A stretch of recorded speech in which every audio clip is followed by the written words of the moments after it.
Hey everybody, Romans 12:1 says, therefore in view of God's mercy, offer your bodies as a living sacrifice, holy and acceptable to God. This is your spiritual act of worship or service.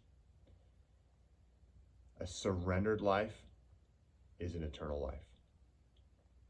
The only way to living a life that is full of the divine life, the streams of living water of love, joy, and peace that are just wanting to burst out of us into this world, is to live a surrendered life.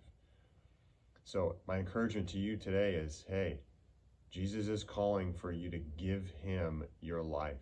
And this is truly the first response that flows from understanding what he's done, as Paul's just explained this all through the first 11 chapters of Romans. It's to say, yes, Jesus, I give you my life. Yes, and that grain of wheat that falls to the ground and dies. I am, giving myself to you. I'm co-crucified with you. This is the first step to living a transformed life, is we have to give our lives to Jesus.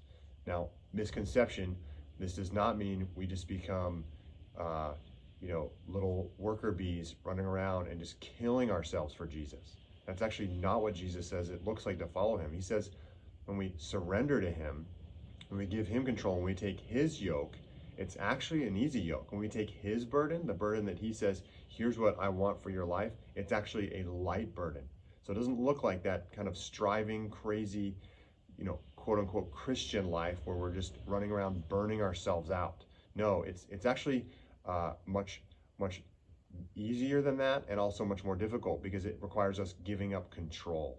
And that's really what Jesus is calling for us to do. He says, hey, let me be the one to lead and you follow. And guys, that's the path to life. And it's through that, as Paul says that in verse 2 of chapter 12, we're not conformed to the pattern of the world, but we're transformed by renewing our minds, by thinking the way that Jesus thinks, responding the way that he's responded. And that all comes through faith. We're believing the word. We're believing what Jesus is saying, and through that he's transforming us. And the linchpin, the key, is we give over our lives to Jesus. So I encourage you today, surrender to Jesus. Just say, Jesus, I'm yours. My life is yours. I belong to you. Body, soul, spirit, mind, future, present moment. I love you, Jesus. Hey, have a great week, and hope you can jump in on one of our dozen Serve Sunday projects. Hoping it'll be a great time of fellowship and service.